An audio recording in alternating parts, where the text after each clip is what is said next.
যাক অবশেষে রানাঘাট স্টেশনে এসে পৌঁছালাম। ফার্স্ট ট্রেনে যে এতটা ভিড়, প্রত্যেকের কাজের উদ্দেশ্যে বেরিয়েছে। আমিও তোমার দাদাভাইয়ের সাথে এসেছি। তোমার দাদাভাই আমাকে বললো যে চলো মানুষ যে কত কষ্টের মধ্যে সকালে জীবনযাপন করে তোমাকে আজকে দেখিয়ে নিয়ে আসে। হে হোয়াটসঅ্যাপ গাইস, সবাই কেমন আছো? আশা করি ভালো আছো, সুস্থ আছো। আমি অনেকটাই ভালো আছি, আগের থেকে একটু সুস্থ আছি। তো এখন সাত সকালে বেরিয়ে গেছি তোমার দাদাভাইয়ের সাথে মার্কেটিংয়ে যাবো। আসল কথা, পুজো প্রায় চলেই এসছে, তোমরা অনেকেই জানো। তো পুজো মার্কেটে গিয়ে দেখি কিছু পাওয়া যায় কিনা, আমার মন পছন্দ কিছু পাই কিনা। তো কিছু তো নেওয়ার ইচ্ছা আছে, কি নিই না নিই চলো তোমাদেরকে ওখানে দেখাবো। আর যেটাই নিই তোমাদের দেখাবো, কিন্তু পছন্দ নিয়ে কথা। যদি পছন্দ হয় তাহলে বেশি কিছুই নেবো, আর নাহলে দু একটা জিনিস নিয়ে চলে আসবো। তোমাদের দাদাভাইয়েরও কিছু মন আছে নেওয়ার, তুমি নেবো তো? দেখি, চেষ্টা করছি। এখন বন্ধুরা রয়েছে 4টে বাজে, আকাইপুর হল্টেই আমাদের। তোমরা কিন্তু এখন বলবো না, তোমরা আমাদের কমেন্ট করে বলবা যে আমরা কোথায় যাচ্ছি, ঠিক আছে? এখন আকাইপুর স্টেশন থেকে আমরা দুইজন বেরিয়েছি। দেখতেই পাচ্ছ এখন ভোর আর কি 4টে, একদম ফাঁকা শুনশান। এক এক করে আসছে, কিছু লোকে যাচ্ছে কাজে, কিছু লোকে বেরোচ্ছে অফিসে, মানে এটাই আর কি কাজে। এখন কেউ ঘুরতে যাচ্ছে না, আমরাও যাচ্ছি, হালকা কাজও আছে আবার ঘোরাও হয়ে যাবে। হ্যাঁ, তো ভাবলাম তোমাদের মাঝে শেয়ার করবো। হ্যাঁ, এখান থেকে বেরোচ্ছি, এখন থেকে ট্রেন ধরবো। ট্রেন মামা আসছে এখন 4:30 বাজে, কিন্তু আজকে 3:30টার সময় উঠেছি। তোমার দাদাভাই বলে আমি লেট করে ঘুম থেকে উঠি, 10টার নিচে ঘুম থেকে উঠি না। কোনোদিনও এই জিনিসটা হয় না, হয়তো 8টা বেজে যায় মাঝে সাঝে, শরীর যখন ভালো থাকে না। তুমি তো জানোই। তাও ঘুম ভাঙছিল না পূজার, বললাম কি হ্যাঁ ওঠো, তারপরে উঠেছে। আবার কিন্তু রাগাচ্ছ, কিন্তু না রাগাচ্ছি না। চলো তাহলে যাওয়া যাক। হ্যাঁ, ট্রেন এখনই আসবে, তো দেখাচ্ছি তোমাদেরকে। চলো।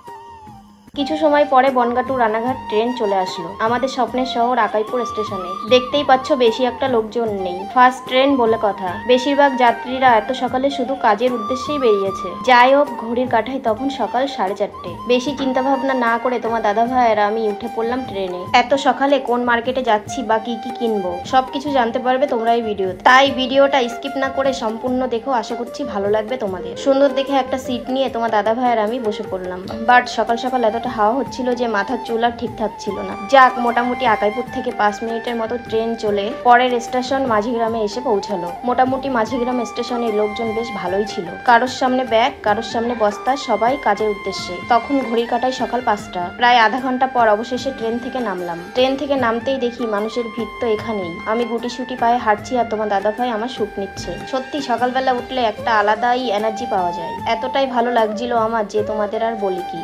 যাক অবশেষে রানাঘাট স্টেশনে এসে পৌঁছালাম।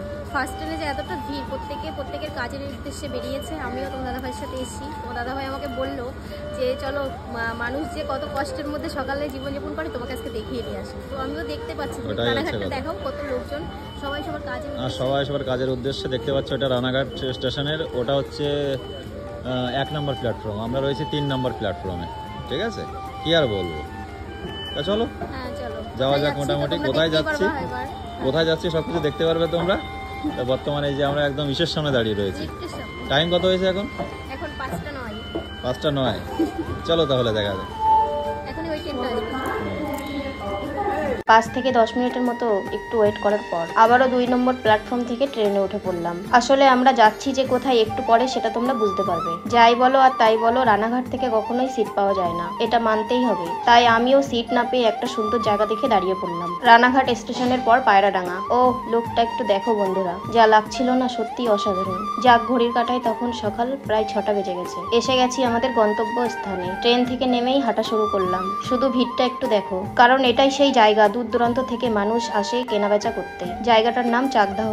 হ্যাঁ বন্ধুরা, আমি এখানে এসেছি কিছু কিনতে। আসলে আগে আমি কখনো এই মার্কেটে আসিনি, তাই কয়দিন ধরে তোমাদের দাদা ভাইকে বলেছিলাম আমাকে নিয়ে চলো চাকদাহ মার্কেটে। কিছু কিনি আর না কিনি, মার্কেটটা একটু ঘুরে তো আসি, সামনে পুজো বলে কথা। তাই আজ তোমাদের দাদা ভাই আমাকে নিয়ে এসেছে। যাই হোক, একটু সামনের দিকে এগিয়ে দেখি চারিদিকে শুধু জামা, প্যান্ট, গেঞ্জি, চুড়িদার, শাড়ি, আরো বিভিন্ন রকমের কালেকশন। দেখে তো মন বলছিল সবকিছু কিনে নি, কিন্তু তোমাদের দাদা ভাই যা কিপটে, কিছুই কিনে দেয় কিনা সেটাই ভাবছি। একটু সামনে এগোতেই দেখি আমি যেমন শাড়ি পছন্দ করব সেরকম একটা শাড়ি দেখা গেছে। আমি বাড়ি থেকে টার্গেট নিয়েছিলাম একটা শাড়ি, একটা বিছানার চাদর, রাইনার জন্য কিছু কিনবো, আসলে শাড়িটা ঘরের পুজো করার জন্য। বাট এখানে এসে দেখি তো অবাক, একটা শাড়ি আমাকে দেবে না, বলছে সব কটা নিতে হবে, মানে এক বান্ডেলে যে কটা থাকে সব কটাই নিতে হবে। এই শুনে আমার তো মাথায় হাত, শাড়ি আর কেনা হলো না। তাই ওই কাকার কাছ থেকে না নিয়ে চলে গেলাম কোথাও অন্য জায়গায় পাই কিনা। সারা বাজার ঘুরে এই একটা পছন্দ হয়েছে।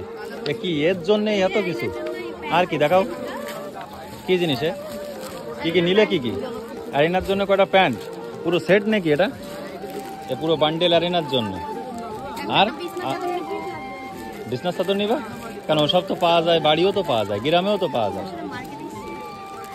এখানে আসে ঝগড়া বাধা দিবানি, কথাই না, খালি টাকা বাস দিয়া ছাড়া আর কিছুই নেই, খালি শপিং, এত শপিং।